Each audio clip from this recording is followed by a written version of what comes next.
Da da da da da da da da.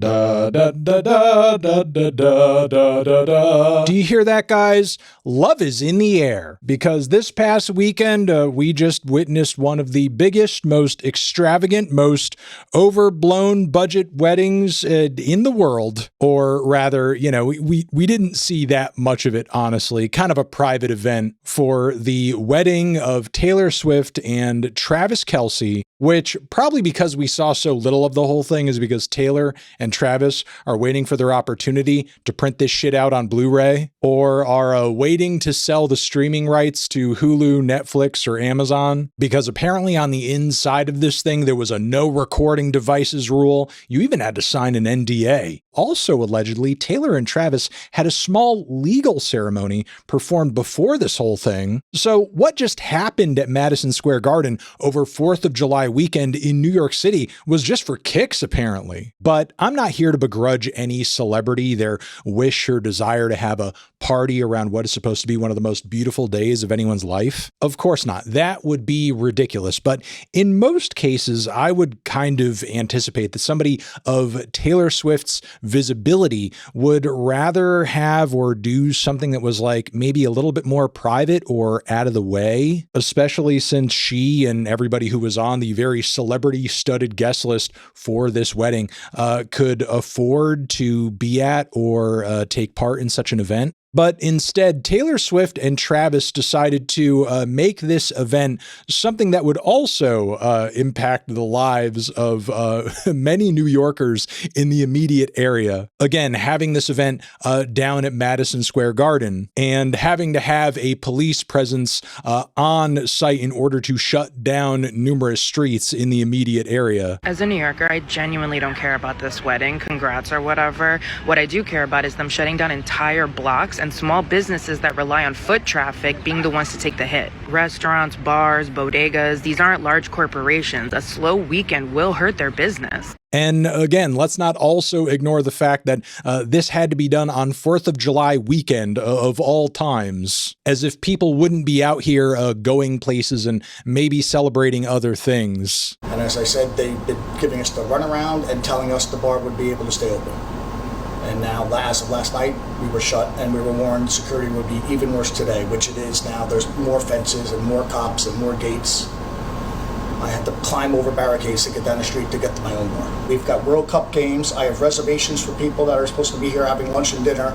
The only reason I'm here is to make phone calls and tell people they can't show up today. But look, there were still numerous things about the event that were pretty interesting or made it kind of seem like it went off without a hitch. Apparently, Paul McCartney was there not just to attend, but perform, because I guess he played I Want to Hold Your Hand for the first time since the 1960s. Man, he was really holding on to that for like the most important possible time. Interestingly, though, these names and also those in attendance, such as Tom Cruise and Brad Pitt, all of this isn't really what's been eating up the majority of the discourse around this event, shockingly. In fact, very little discourse has even been had around the millions of dollars that Travis and Taylor apparently donated in the lead up to the event. A bulk of the controversy seems to surround a Stephen J. Dimitriou, an executive chair over at Amentum Holdings Incorporated, which is a Fortune 500 company that works apparently a boatload of different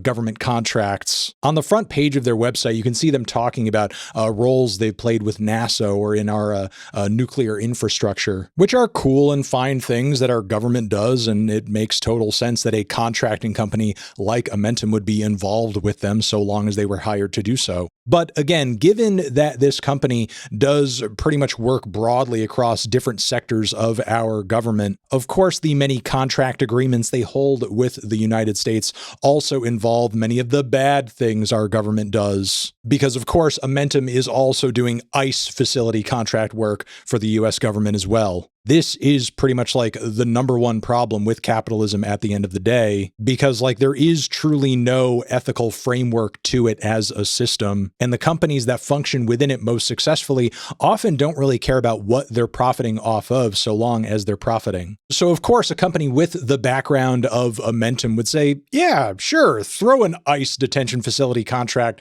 on top of the pile. So what? And even if in the grander scheme of things, this is just one single facility in a greater number of contracts this company holds, this particular invite and Steven's presence seems kind of below somebody like Taylor Swift, whose audience constantly builds up her progressive bona fides, shutting down any conversation that dare question her status as a billionaire, as a member of the capitalist class, portraying her as this down-to-earth, feminist-minded empath who wouldn't dare align with the current administration in any way whatsoever, and yet a capitalist ghoul like this somehow made it within the building of her wedding with his significant other. Now, in light of photos of Steven being plastered across the internet on platforms like Page Six, Swifties have been desperately debating and trying to tell people that he was not there at the wedding at all. And in fact, it may have instead been his son who was in attendance, Stephen J. Demetrio Jr., who is an Ohio state representative, a Republican Ohio state representative, which, I'm not sure is much better, given his voting record, given his affiliations with the Trump administration, honestly. I don't really think that's an upgrade. On one level, I can try to be as charitable as possible and say, hey, listen, this is a huge, massive event spearheaded by two of the most famous people in America currently. Of course, this sort of thing is going to attract pretty much everybody and anybody who is able to get in the doors. But simultaneously, when you go over the list of those who were formally invited to this wedding, it does seem to be super duper purposeful in terms of like who was there and why they were there and what sort of connection they shared to Taylor and Travis, personal or otherwise, through the industries that they operate in. And even if this connection happened at the end of the day due to some kind of like personal connection or even a friend of a friend, again, it does sort of betray the portrait that Taylor's fans often try to paint of her on the internet. And look, I'm not here to argue or try to make the case that Taylor is like actually evil or, a secret Republican or something like that. Personally, I don't think there's enough evidence there to make those claims currently. But what I do think is that her success and her money and her many connections through entertainment and otherwise pretty much shield her from the political realities of the world that we exist in right now. And she really only truly cares about this stuff insofar as it impacts her personally or maybe impacts her PR image. Hence why Taylor was not so vocal when it came to her music being used in various ICE videos via the Trump administration, when honestly it was not that hard for so many other artists to say something when their music was used in the same way. Those are my thoughts on this currently. Let me know what yours are in the comments. Y'all are the best. Over here next to my head is another video you can check out. Hit that up or the link to subscribe to the channel. Anthony Fantano,